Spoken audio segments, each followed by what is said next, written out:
오늘은 여러분들이 잘 알고 있는 이야기죠. 간음죄에 잡힌 여인과 예수님에 관한 말씀을 나누려고 합니다. 사실 오늘 본문 말씀은 잘 알려진 이야기를 말하고 있습니다. 그렇지만 이 본문에는 여러분들이 들으시면 깜짝 놀랄 만한 또 그런 것들이 있습니다.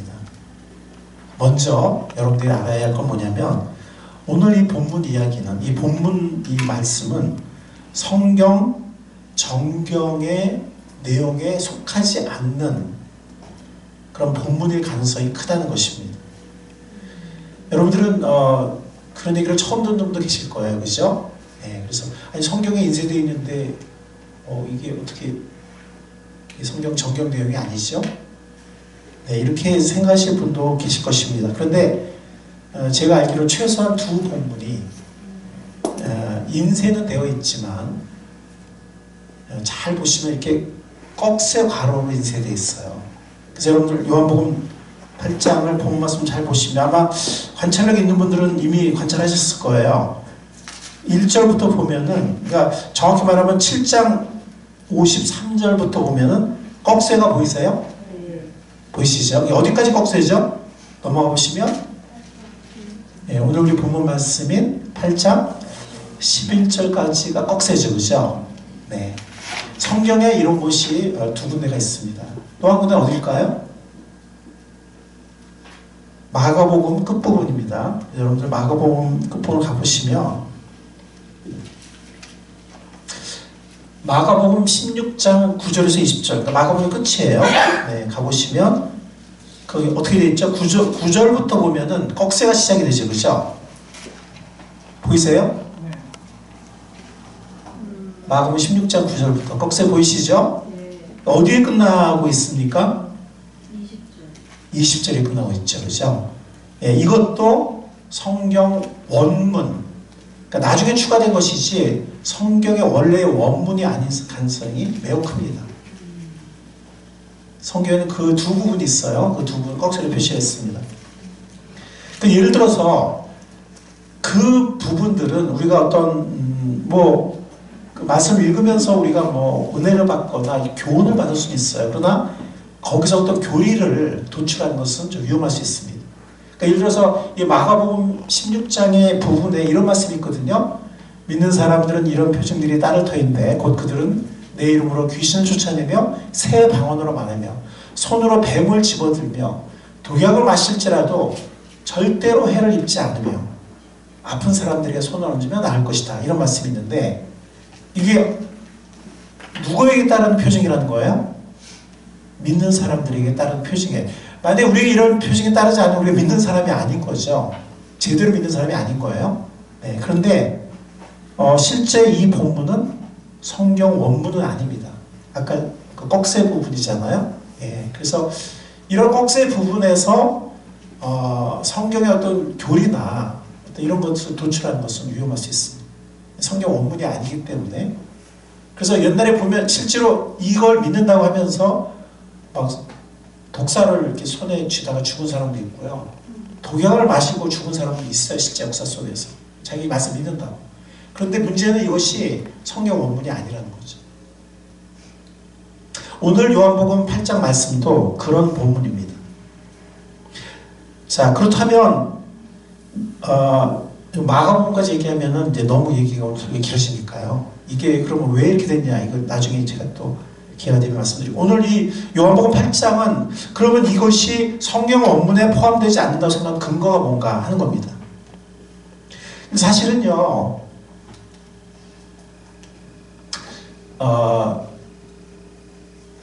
첫 번째는 뭐냐면 이 요한복음 8장이 성경 원문의 원래 원문이 아니라고 생각하는 근거는 뭐냐면, 이건 제가 정말 이 요한복음에 세계적으로 탑 클래스, 정말 세계적인 권위 있는 요한복음 주석학자들이 쓴 4권의 복음 요한복음 주석서를 봤는데 이구동성으로 말을 해요. 이건 원래 성경 본문이 아닐 가능성이 매우 크다.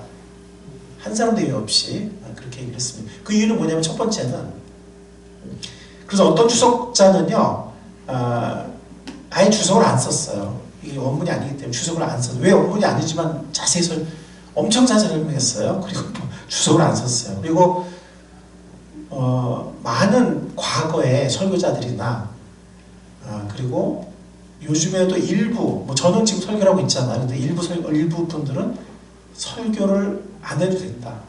네, 이렇게 생각하는 분도 계세요. 왜냐면 원문이 아니다 이거죠. 그래서 저는 설교를 합니다. 좀 이따 왜 설교를 하는지 제가 이유를 말씀드릴게요. 어쨌든 먼저 요한복음 이 부분이 원래 성경 원문이 아닐 그 이유에 대해서 첫 번째 뭐냐면 대부분의 권위 있는 헬라어 초기 사본들이 이 본문을 갖고 있지 않아요. 이해하시겠죠? 초기 헬라어 사본이면 지금 원문은 존재하지 않잖아요. 그죠? 그럼 초기 헬라어 사본이면 원문을 복사한 거거든요. 필사한 거거든요. 그런데 이 초기 헬라어 사본이 사실은 이제 비교적 최근에 발견이 됐어요. 그래서 중세 시대는 발견되지 않았어요. 예. 그러다 보니까 처음에 몰랐는데 그 초기에 헬라어 사본들, 즉 원문을 계속 필사해 내려왔던 아주 초기에 원문이 있었다면 초기 헬라어 필사본이 있겠죠. 없을 리가 없죠. 원문에 있는 거를 빼뜨린다 이거는 필사자들이 생각할 수 없는 일이에요. 성경의 권위로 인정한 사람들이었기 때문에 그 초기에 헬라어 사본들이 없다는 얘기는 애초에 원문이 없었다는 얘기예요. 뿐만이 아니라 초대 교부들 중 아무도 초대 교부들이 많은 글을 썼거든요.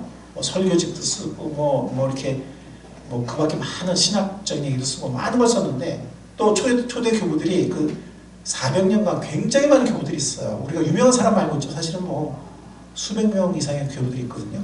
근데 단 한 사람도 그 첫 몇백 년간 단 한 사람의 교부도 이 이야기를 그 어디서도 언급하지 않아요. 그리고 동방 교부들은 무려 10세기에 이르기까지 단 한 사람도 단 한 책에서도 이 얘기가 나오지 않습니다.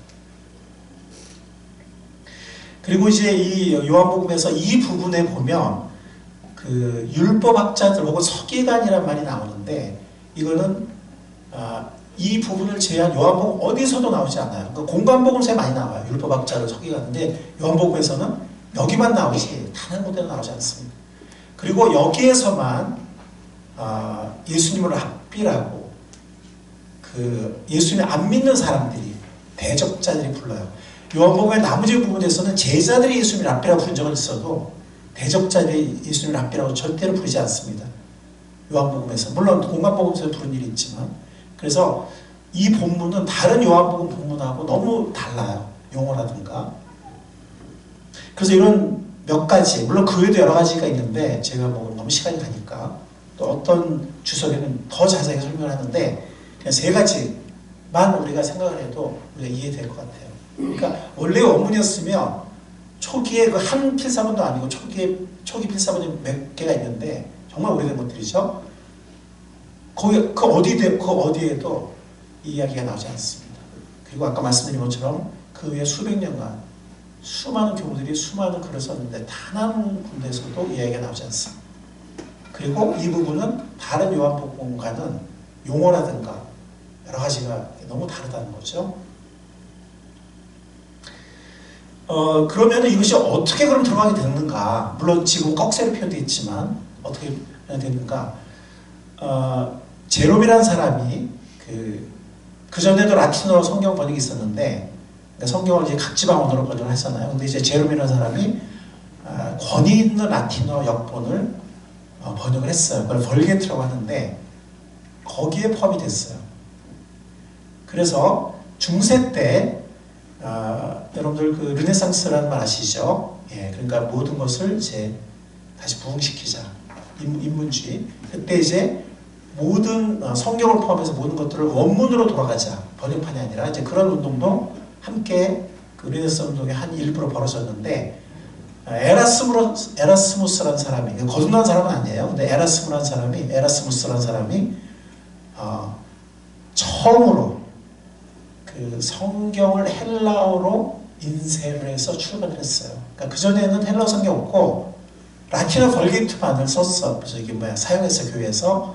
이 라틴어 너무 어려워서 일반 사람이 라틴어를 배우기 너무 어려웠어요. 그러다 보니까 성경이 읽지 못했어요. 그러니까 중세한 거의 뭐 글쎄요 1000년 가까이 일반 평민들이 성경을 읽지 못했어요. 라틴어가 너무 어려웠기 때문에 사제들만 그걸 배운 사제들만 성경을 읽어주고 해설해주고 이렇게 했지 일반 성도들에게는 성경 없었고 있어도 읽을 수 없는 까막눈인 거죠. 예, 너무 어려우니까.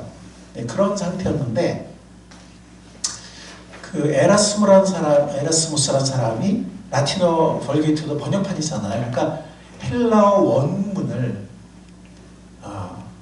사실 역사상 처음으로 인쇄해서 출간을 했는데 그때는 초기 사본이 없었어요. 아직 발견이 되지 않았고 쿰란도 발견되지 않았고 자료가 너무 부족했어요.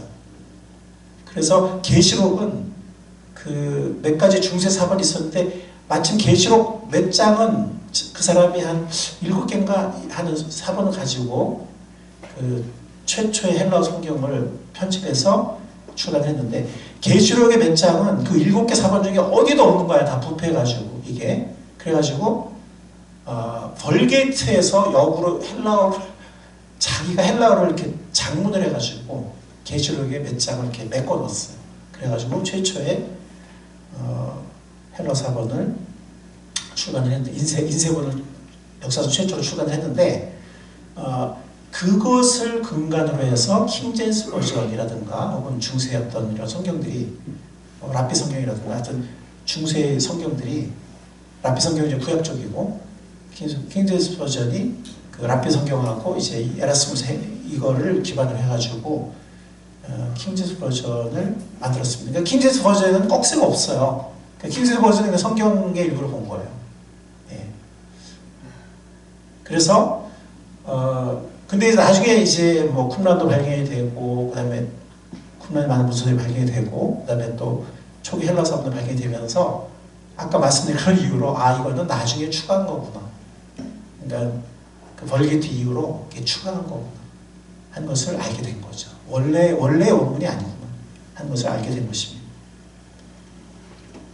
근데 오늘날의 그 우리 개역 성경이나 세번역도 마찬가지고 또 많은 영어 성경들은 그 에라스무스의 그 헬라어 원본을 그 사람이 편집을 한 건데 이것이 원문일 것이다라고 편집을 한 건데 그것을 대본으로 해서 번역하고 있지 않아요. 왜냐면 그것은 너무 열악하거든요. 그건 에라스무스도 인정했어. 이거는 자기가 내긴 냈는데 너무 열악한 헬라어 그 성경이다. 나중에 그 위에 여러 번 개정을 했지만 그럼에도 불구하고 초기에 헬라어 사본들이 없었기 때문에 한계가 있잖아요. 그래서 그냥 약간 교정한 정도지 그 열악한 걸 벗어나지 못했죠. 그래서 그 에라스무스의 성경이라든가 킹제임스 버전을 우리가 뭘 할 필요 없으면 그 정도 자료와 그 정도 그 오랜 옛날의 그 연구의 성과와 그 상태로서는 제가 볼 때 정말 엄청난 번역을 한 거예요. 그래서 킹제임스 버전은 정말 엄청난 번역이에요. 그 자료가 부족하고 또 아직 성경 연구가 많이 이루어지지 않은 상태에서 그 정도 제가 지금 읽어봐도 굉장히 번역을 잘했어요. 예. 어쨌든 이제 그렇게 됐고요. 오늘날에 이제 그리고 또 이제 킹제임스 버전은 그 영어라는 것이 발전하고 영어 문학이 발전하는데 결정적 역할을 했습니다. 그러니까 그런 지금도 킹제임스도 좋아하는 사람이 읽어요. 예. 근데 이제 중요한 건 뭐냐면 오늘날 이제 많은 영어 성경들과 또 다행스럽게 우리 한글 성경들은 초기에 그 헬라어 발견된 헬라어 초기에 권위 있는 헬라어 사본들을 근거로 해서 출간한 헬라어 원문 성경이 있어요. 그건 에라스무스의 성경이 아니고 근데 정말 잘 만든 거죠. 예, 충분한 자료들을 가지고 그 UBS 판이라고 하고 NA 판이라고 하는데 여러분들도 이런 거 소리가 좀 길으시니까 어쨌든 그런 원문 헬라어 원어 성경이 있는데 그것을 기반으로 해서 이제 영어 성경이나 한글 성경을 번역을 한 것입니다. 그래서 그러다 보니까 킹제임스 버전은 이게 있고 하는데 이게 원래 원문에는 없네. 그러니까 근데 사람들은 또 오랫동안 킹제임스 버전을 읽어왔잖아요. 특히 한 몇백 년은 거의 절대적인 성경이거든요. 최근에 많은 영어 성경이 나오기 전에는. 그러니까 익숙하잖아요. 그러니까 빼긴 그렇고 사람들은 잘 알고 있고 하니까 꺽쇠를 쳐서 각주를 다룬 거예요. 예, 초기에 권위 있는 사본에는 이게 없다. 이렇게 해서 각주를 다룬 것입니다. 여러분 이해하시겠죠? 네, 그렇게 된 겁니다. 그래서 결론은 이 부분은 성경의 원래의 원문, 즉 정경적 본문 내용은 아니라는 것입니다. 근데 그런 경우가 고린도 전서에도, 그러니까 고린도 전서 약간 좀 애매하긴 해요. 그건 뭐냐면 이거는 초기 헬라 사본에도 있고 정경의 내용이에요. 정경의 내용인데 사도 바울이 뭐라고 고백하냐면 이게 이제 결혼에 대한 그 싱글, 독신에 대한 얘기고 결혼에 대한 얘기고 재혼에 대한 얘기잖아요. 그럼 7장이. 근데 이게 고린도 교회에 여러 문제가 있었기 때문에 이제 사도 바울에게 문의를 해오거든요. 사도 바울이 여기 응답을 하는데 처녀들에 대해서, 근데 어떤 성경이 이게 이제 독신자들이라고 표현하기도 하지만 이제 처녀들이 맞는 것 같아요. 처녀들에 대해서 하신 명령을 나로서 받은 것이 없습니다. 어떤 성경이 이걸 약혼자들을 번역을 해요. 여기 좀 번역이 어려운 부분인데 어쨌든 그 받은 질문에 대해서 주님께서 하신 명령을 자기가 받을 게 없다는 거예요. 그러니까 나는 주님의 자비하심이 뭐 믿을 만한 사람이 된 사람으로서 의견을 제시합니다. 이렇게 얘기를 해요. 이해하시겠어요? 그러니까 이후에 끝까지 나오는 부분은 사도 바울의 개인적인 의견이에요. 그 자기가 고백을 했어요. 이해하시겠죠? 근데 여기 보면 뭐라 그러냐면 끝에 보면 어떤 얘기냐면 내 의견으로는 여자는 그대로 혼자 즉 결혼하지 말라는 거예요. 재혼하지 말고 나도 하나님을 받아들이는 겁니다. 그리고 이 앞부분 이 25절인데 그 앞부분에 보면 어떤 얘기냐면 결혼한 사람도 잘하는 거지만 결혼하지 않는 사람이 더 잘하는 거다. 즉 독신을 좀 더 권면해요. 그걸 기반으로 해서 뭐 중세 때 막 독신주의라든지 또 사제들 결혼하지 않는다든지 뭐 이런 게 나왔는데 사실은 제가 25절부터 인용했지만 그 앞부분에서도 뭐라고 하냐면은 성경 우리 괄호돼 있어요. 이것은 주의 명령이라 이렇게 얘기를 해요. 그 다음에 또 어떤 부분은 괄호쳐서 이것은 주의 명령이 아니라 이렇게 이세되어 있거든요. 여러분들이 고린도 7장에 한 몇 절이지 보시면 알아요. 같은 고린도 7장에 보면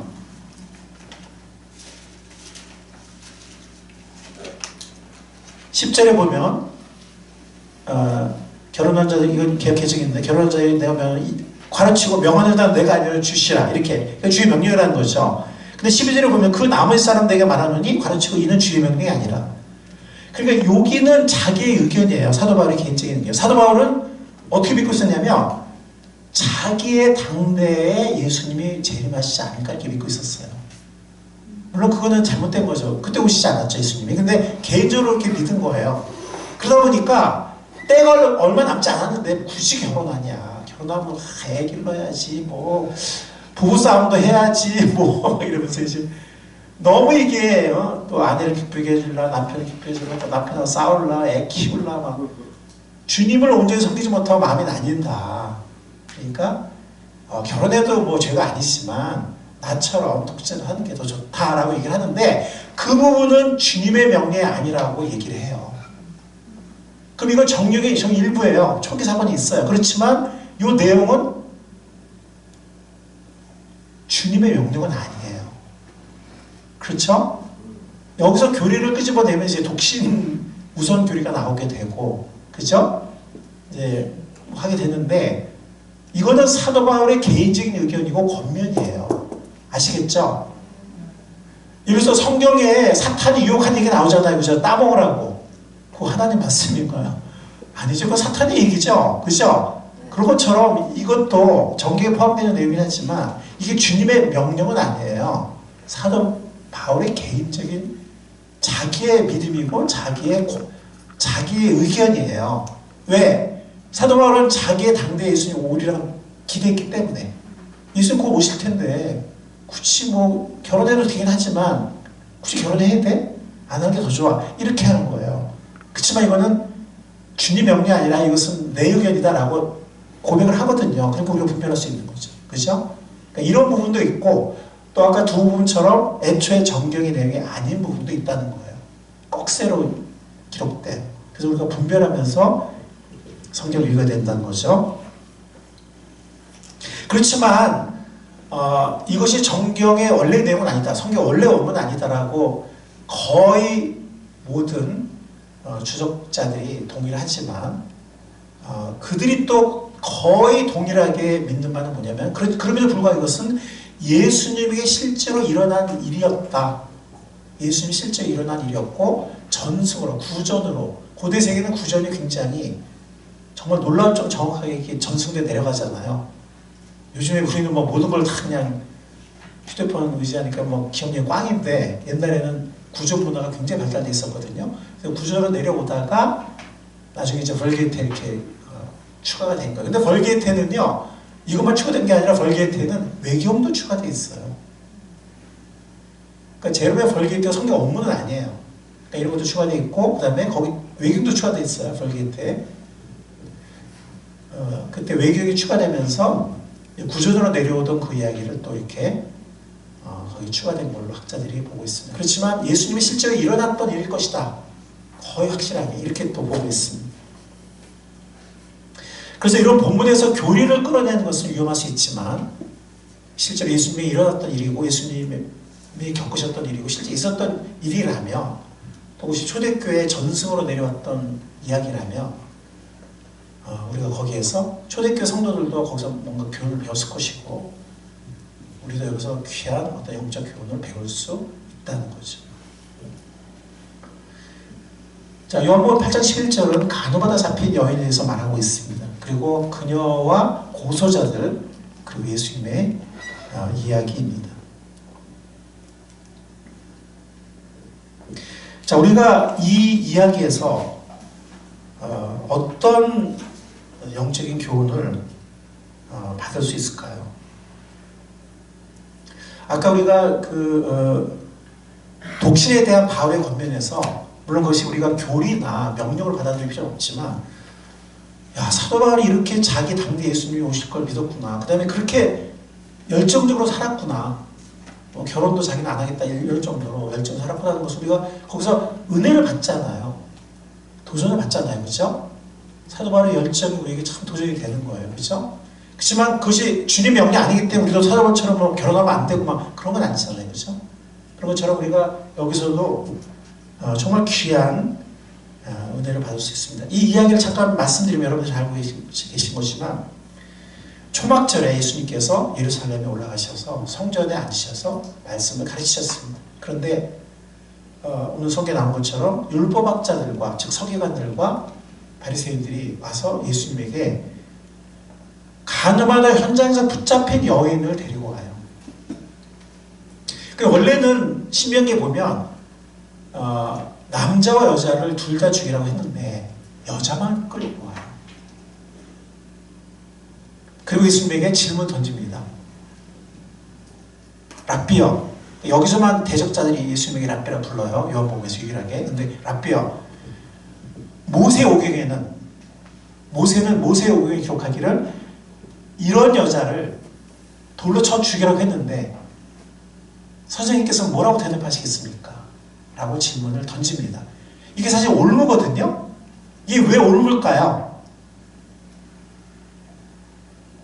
여러분 그런 적 해본 적 있으세요? 대적자들이 와서 던진 질문이니까 이게 그냥 던진 게 아니에요. 다 밑에 흉계가 있다는 거죠. 근데 왜 올무가 될까요?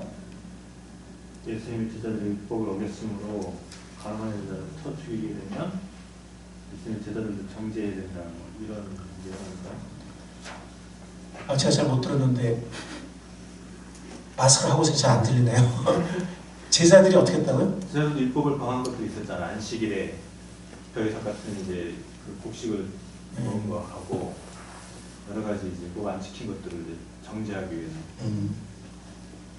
예, 간접적으로 그럴 수 있겠죠. 예, 근데 지금 여인을 끌고 와서 지금 돌로 쳐야 됩니까 안 쳐야 됩니까 그랬잖아요. 그럼 예수님이 뭐라고 대답을 해야 되잖아요. 그러니까 뭐라고 대답을 하든 올무에 걸리게 만든 거예요. 옛날에 뭐 가이사에게 세금을 내야 됩니까 안 내야 됩니까? 그런 거 비슷한 거예요. 세금을 내라 그러면은 우리를 식민지를 삼는 거기 내란 얘기 이렇게 되고, 안 내라 그러면 로마 법에 걸리잖아요. 로마에 가만히 있을 리가 없죠. 근데 예수님이 지혜롭게 그걸 빠져나가셨죠. 그러니까 지금도 어떻게 대답을 하든 간에 걸리게끔 그런 질문을 만들어서 온 거예요. 만약에 예수님이 이 여인을 돌로 치지 말라고 하면 어떻게 되죠? 모세의 오경, 유대인들의 가장 권위 있게 여기는 하나님의 토라, 모세오경에 있는 하나님의 말씀을 어기는 것이다라고 예수님을 정죄할 수 있어요. 그죠? 성경이 둘을 처럼 있습니다. 근데 사실 엄밀하게 말하면 신명기에 보면 결혼한 사람이 간음을 했을 때는 둘 다 죽여라라고 말하고 있고 돌로 치란 말은 없어요. 그냥 죽여라. 근데 약혼한 여자가 간음을 범했을 경우 돌로 쳐서 죽여라. 둘 다 죽여라. 물론 둘 다 죽이라는 거는 두 케이스 똑같은데 그래서 어떤 주석자들은 이 여인이 결혼한 여자이기보다는 약혼한 여자였을 것이다. 근데 그 약혼한 거기 보면 그 끝부분이 뭐라고 나오냐면 어떤 얘기가 나오냐면 그 약혼한 여인과 간음을 범한 거기 보면 남의 아내를 욕보였으므로 남자도 죽여라. 그러니까 약혼했지만 벌써 아내를 보는 거예요. 그런데 어쨌든 뭐 결혼한 여자인지 아니면 약혼만 한 여자인지 그건 모르겠지만 어쨌든 죽여서는 안 된다. 이렇게 예수님이 대답을 하며 하나님 말씀을 어긴다. 하나님 말씀을 부정한다. 이거 이제 올무를 씌우겠죠.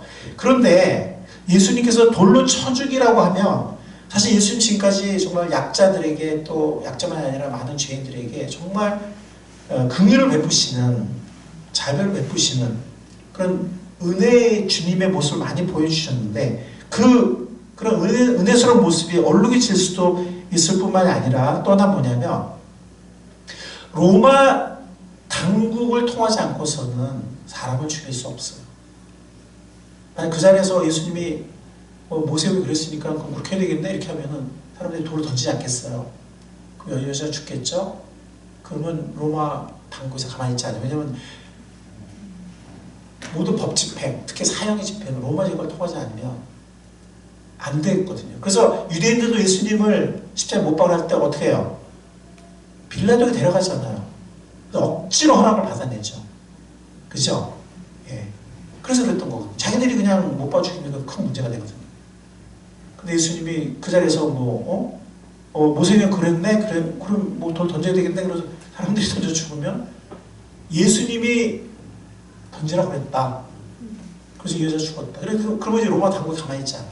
그러니까 이게 어떻게 하더라도 빠져나갈 수 없는 어떤 대답을 해도 문제가 되는 이런 질문을 가지고 만들어서 온 거예요. 예수님은요 대답하셨을까요? 안 대답하셨을까요? 어떤 대답도 하지 않으시고 그냥 땅에다가 그냥 뭔가를 계속 쓰셨어요. 고개를 숙이셔서 허리를 굽히시고 뭔가를 쓰셨어요. 그러니까 이제 이 준비한 사람들이 답답하잖아요. 아니 올무를 만들었는데 이 사람이 대답을 안 해. 뭐라도 대답을 해야 되는데 뭐라도 대답하면 올무를 씌울 수 있는데 대답을 안 하니 답답하자니까 막 대답하라고 그래요. 그래서 예수님이 몸을 일으켜서 그들에게 말해요. 그 첫 마디가 뭐죠? 너희 가운데 죄가 없는 사람이 먼저 돌로 쳐라. 그리고 또 계속 쓰시는 거예요. 이 쓰시는 것에 대해서는 주석가들의 견해가 달라요. 왜 쓰셨을까? 뭘 쓰셨을까? 아무도 몰라요. 결론은 아무도 모른다는 거예요. 근데 이제 그런 배경은 있어요. 로마의 재판관들은 선언하기 전에 먼저 글을 썼어요. 글을 다 쓰고 나서 그걸 읽었어요. 그래서 예수님이 땅에다가 첫 번째는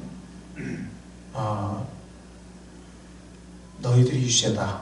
두 번째는 여인은 무죄다. 이렇게 썼을 거다라고 추측을 하는데 그냥 추측이에요. 그러니까 뭘 썼을지 그건 아무도 몰라요.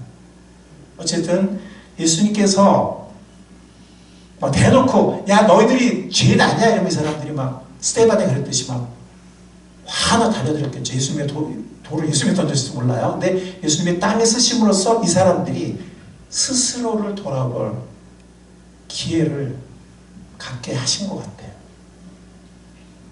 그래서 너희 중에 죄 없는 사람이 먼저 돌로 쳐라 하고 다시 땅에 글을 쓰시니까 예수님을 이렇게 대면할 수가 없잖아. 예수님 만약에 야 너 이 위선자야 너도 죄졌자 이렇게 했으면 이 사람들이 막 이러고서 그냥 막 스테반에게 했듯이 막 화나서 막 달려들을 수도 있는데 예수님 그렇게 안 하고 그냥 양심에 정말 찔리는 말씀을 툭 던지시고서는 또 그냥 이렇게 딱 얼굴 대면하지 않고 이렇게 쓰신 거예요. 그러니까 그 사람들이 뭔가 뒤에 뭐 망치 맞은 것처럼 띵 했겠죠, 그죠?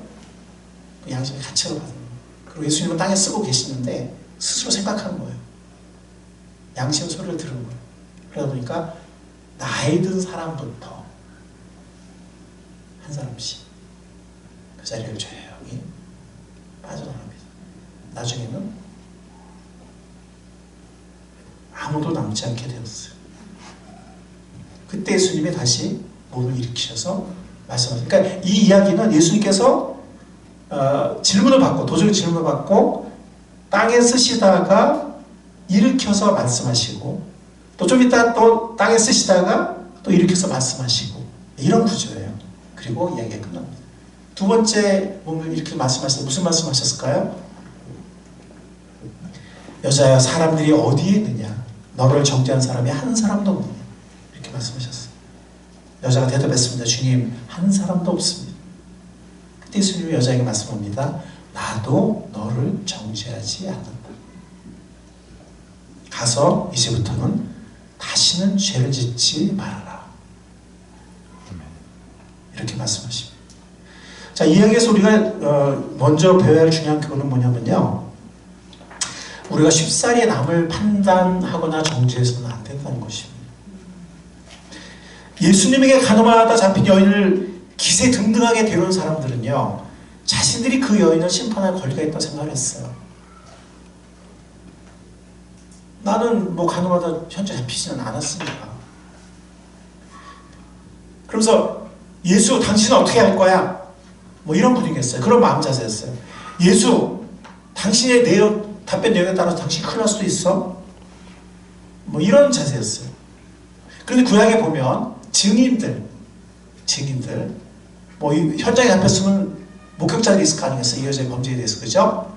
근데 다른 사람들의 범죄에 대해서 증언할 때는 그 증인들이 악의적이어서는 안 된다라는 말씀이 모세오경에 나와요. 제가 시간 관계상 찾지는 않겠지만, 또한 증인은 정직해야 한다. 이 두 가지가 나와요. 악의적이면 안 되고 정직해야 한다. 다른 사람의 죄에 대해서 증언하는, 범죄에 대해서 증언하는 증인들은 이 두 가지를 갖춰야 된다고 말하고 있는데, 예수님은 더 높은 차원을 요구하신 거예요. 악의적이어서도 안 되지만 그 죄를 범치 않은 사람이 돌을 던져야 된다. 그 죄를 범치 않은 사람이 그렇게 해야 된다고 예수님은 더 높은 차원을 제시를 하셨어요.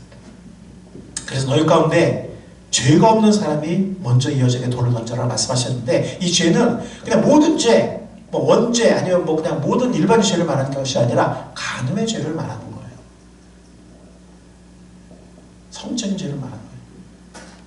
어떤 사람은 실제로 간음을 범했을 거예요.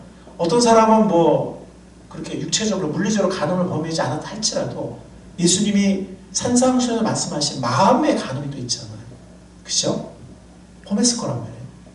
그죠? 예. 그랬을 때 처음에 그 사람들이 이 간음한 여인을 정말 범죄자라고, 그럼 손가락 자를 때는 자기는 아니라는 생각이었거든요. 예수님의 말씀을 듣고 보니까 자신도 간음의 범죄를 저지른 사람이라는 것을 양심에서, 그들의 양심에서 깨닫게 되고 찔리게 된 거죠. 감히 돌을 던질 수가 없는 거죠. 자기가 죄를 범하지 않은 사람이라면 던지겠지만 그런 사람이 없는 거죠. 쉽사리 남을 판단하거나 정죄해서는 안 됩니다. 이것은 우리가 너무나도 자주 범하는 잘못입니다. 그래서 더 조심해야 돼요. 왜냐하면 쉽사리 우리는 남을 판단하는 존재예요, 인간이. 그래서 부부싸움 하는 거죠. 그래요, 안 그래요? 그죠? 항상 보는 문제는 배우자한테 있어. 나는 별로 문제가 없어. 그래요, 안 그래요? 문제는 저 사람이야. 난 별로 문제가 없어. 남을 우리는 쉽사리 판단해요. 쉽사리 정죄합니다. 우리 인간이 그 정도로 이기적인 존재. 근데요, 오늘 이 이야기가 말하고 있듯이 사람이 다른 사람을 어떤 죄나 잘못을 판단할 경우에 대부분 경우, 많은 경우에는 사실은 자기도 그 죄를 범하는 경우가 많아요. 범했거나 아니면 범하는 경우가 많아요. 팀 사람도 그랬잖아요. 처음에 이 여자를 데려올 때는 이 여자 죽어야 돼. 그 말은 뭐야? 나는 다르다는 거지. 근데 예수님의 말씀을 생각해보니까 나도 다를 게 없구나 라는 걸 깨닫게 된 거거든요. 그래서 우리는 남을 쉽사리 판단하거나 정죄해서는 안 돼요. 성경에 어떤 무슨 말씀이 나오냐면 이런 말씀이 나와요. 네가 다른 사람을 판단했던 그 잣들을 가지고 네가 나중에 판단을 받을 것이다. 참 무서운 말씀이죠. 그죠? 네. 그래서 우리는 남을 쉽사리 판단하거나 정죄해서는 안 됩니다. 두 번째 영적인 교훈을 우리가 생각할 수 있습니다. 사실 오늘의 이야기는 크게 두 가지 초점으로 설교가 많이 되어져서 하나는 지금 제가 말씀드린 남을 쉽사리 정죄해서는 안 된다 하는 것이고, 두 번째는 예수님이 얼마나 은혜로우신 분인가. 예수님은 정말 의롭고 순결하신 분이지만 동시에 이렇게 자비롭고 은혜로우신 분이구나.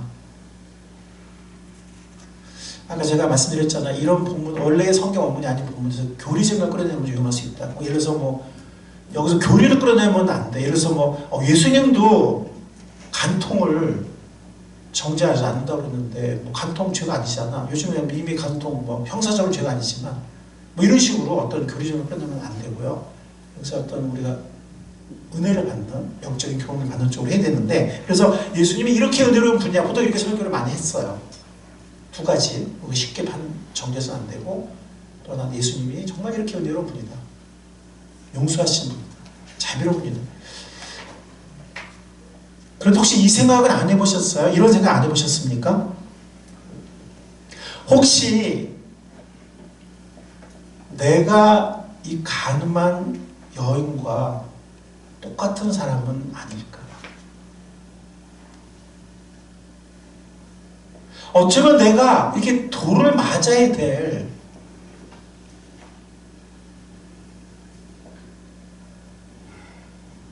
그런 것은 아닐까? 혹시 이런 생각 해보셨나요? 언제가 제가 정말 엉망으로 살았던 때가 있었습니다. 그것도 며칠을 반복적으로, 며칠이었는지 하여튼 그 이상인지 모르겠지만 어쨌든 영적으로 굉장히 방종한 삶을 살았어요. 죄였습니다. 참으로 부끄러운 모습이었습니다. 오늘 아침 일어났는데 이런 소리가 들리는 거예요. 너는 죽어도 싸. 주님 앞에 벌 받을까 두려웠습니다. 저는 그 순간 제가 이 가늠한 여인과 별 다를 바 없다는 생각이 들었습니다. 돌을 맞아도 할 말이 없는. 사탄이 저를 맹렬히 고소했습니다. 사탄이 저를 무섭게 몰아세우고 정죄했습니다. 너는 영적으로 가늠했어.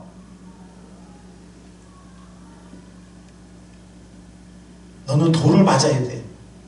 너는 죽어도 싸. 한두 번도 아니잖아. 무시무시한 정죄를 했습니다. 이 가늠한 여인의 이야기가 저에게 참으로 은혜가 되었습니다.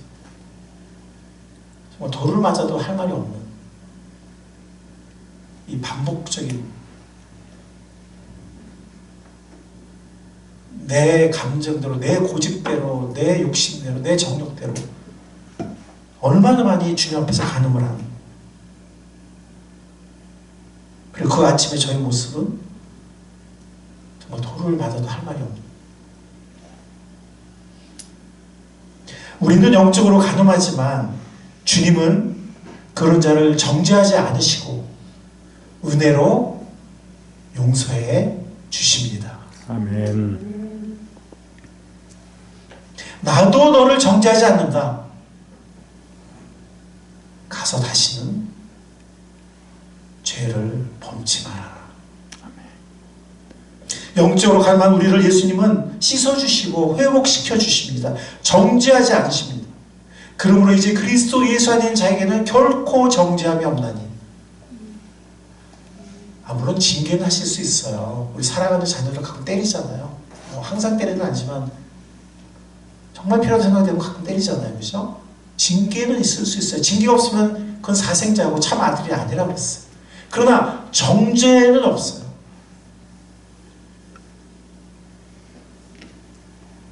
영적으로 가늠한 우리를 예수님은 정죄하지 않으시고 씻어주시고 회복시켜 주십니다. 예수님은 진정으로 자비와 그리고 은혜의 주님이십니다. 아멘. 호세아서 2장 5절에서 7절을 보면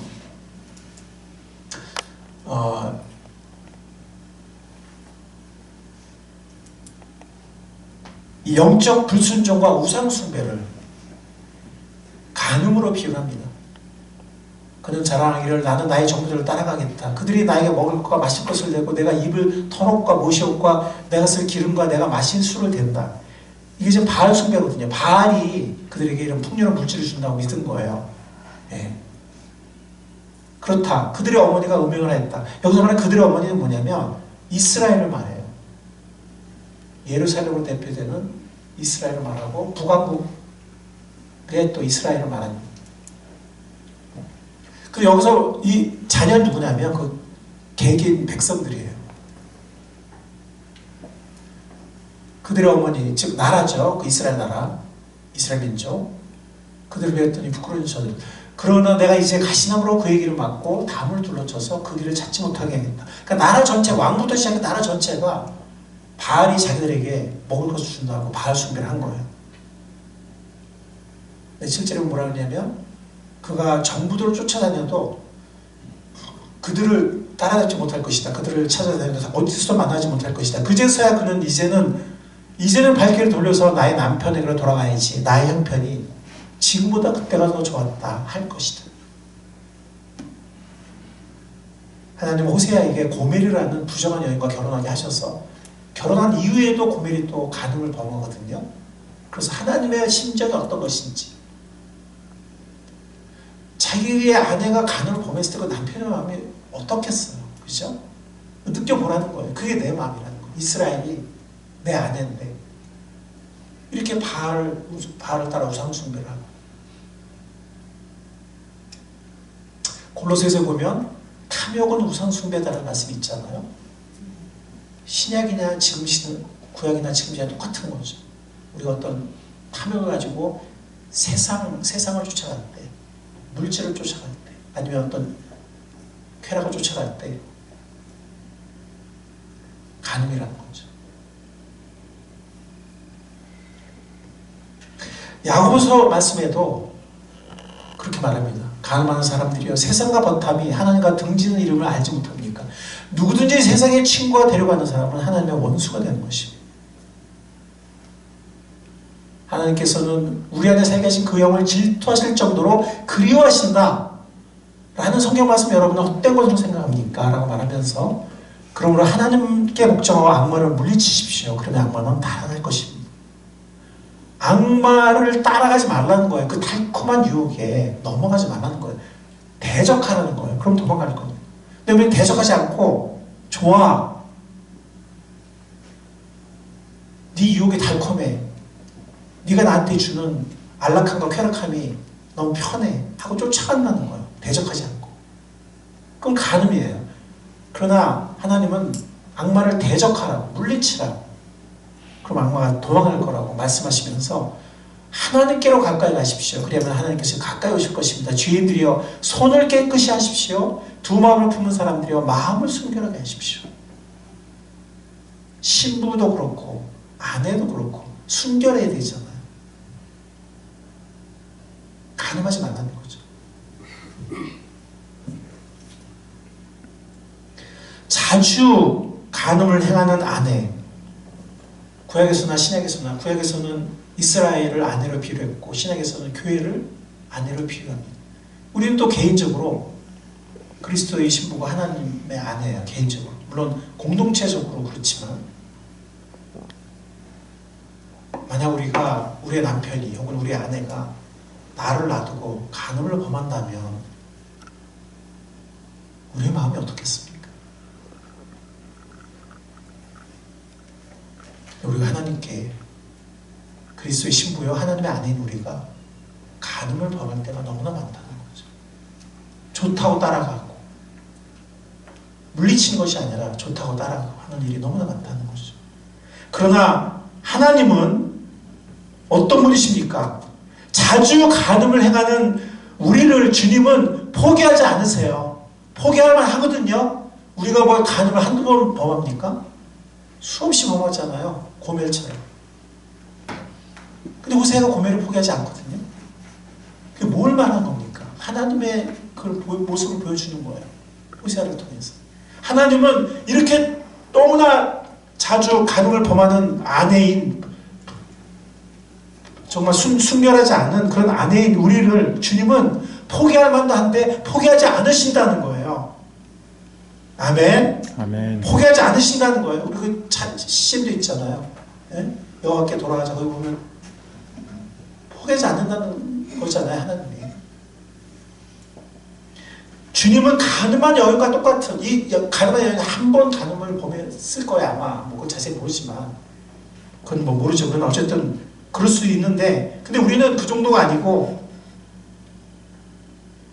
너무나 자주 간음을 범하지만 놀랍게도 주님은 우리를 정죄하지 않으시고 물론 징계는 하시지만 우리를 불쌍히 여기신다는 거죠. 오늘 주님께서 이 여인에게 하셨듯이. 그리고 용서하여 주시는 겁니다. 그리고 한마디를 덧붙이십니다. 나도 너를 정죄하지 않는다라고 말씀하시면 뭐라 말씀하시냐면 이제부터는 다시는 죄를 짓지 말아라 이렇게 하십니다. 아멘. 아멘. 이제부터는 다시는 죄를 짓지 말아라는 이 말씀은 우리에게 부담이라기보다는 사랑의 음성이에요. 맞습니까? 아멘.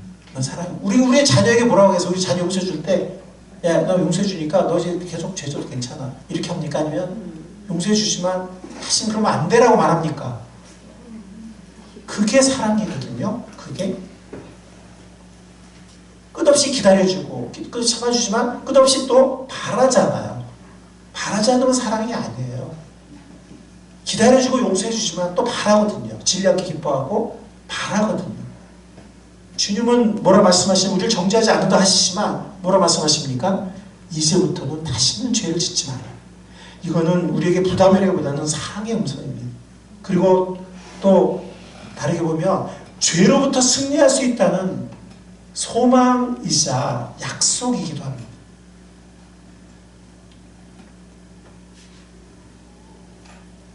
주님은 사랑의 음성으로 말씀하십니다. 나도 너를 정죄하지 않는다.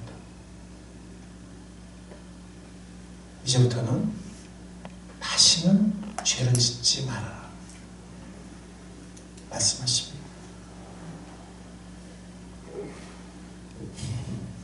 이제부터는 다시는 죄를 짓지 말아라. 우리를 정죄하지 않으시고 정말 불순한 아내이지만 너무나 자주 가늠하는 우리이지만 오래 참으시고 우리를 정죄하지 않는 주님이시지만 또 우리에게 바라시는 주님이세요. 이제부터는 다시는 죄를 짓지 마라. 그 말은 죄를 짓지 않을 수 있다는 거예요. 우리가 주님과 동행하는 한. 물론 죄를 전혀 안 짓는다는 얘기 아니라 뭐 질 수 있겠지만 적어도 우리가 주님과 동행하는 한, 주님을 순종하는 한, 따라가는 한, 죄를 짓지 않는다는 것. 주님께서 우리가 다시는 죄를 짓지 않기를 원하십니다. 이 말씀을 주님의 사랑의 음성으로, 이 말씀을 주님의 약속으로, 이 말씀은 우리에 대한 소망으로 우리를 정죄하지 않으신 주님께서 우리에게 주신 그 마지막 말씀, 다시는 죄를 짓지 말라는 그 말씀을 마음에 깊이 간직하고 세상으로 나가는 주님의 사랑하시는 모든 하나님의 아들, 딸들이 되시기를 사랑의 주님 이름으로 간절히 축원합니다. 아멘.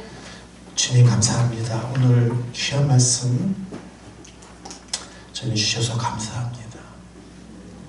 주님, 때로는 우리가 다른 사람을 더 이상 참기 어렵고, 아니 우리 자신을 어떤 때는 우리가 더 이상 용납하고 참기가 어렵습니다. 이런 우리지만 오래 참으신 주님께서 끝까지 우리를 참아주시고 용서하시고 정죄치 않으신 것을, 그 은혜를 진심으로 감사드립니다. 아멘. 주님, 우리가 이 주님의 사랑의 음성을 마음에 품고 다시는 죄를 짓지 말라는 그 음성을 마음에 품고 주 앞에 온전히 서서 주님을 사랑하며 순종으로 열매 맺는 우리 모두가 되게 붙잡아 인도하여 주옵소서. 아멘. 사랑의 주님 예수님의 이름으로 감사하며 기도하옵나이다. 아멘. 아멘.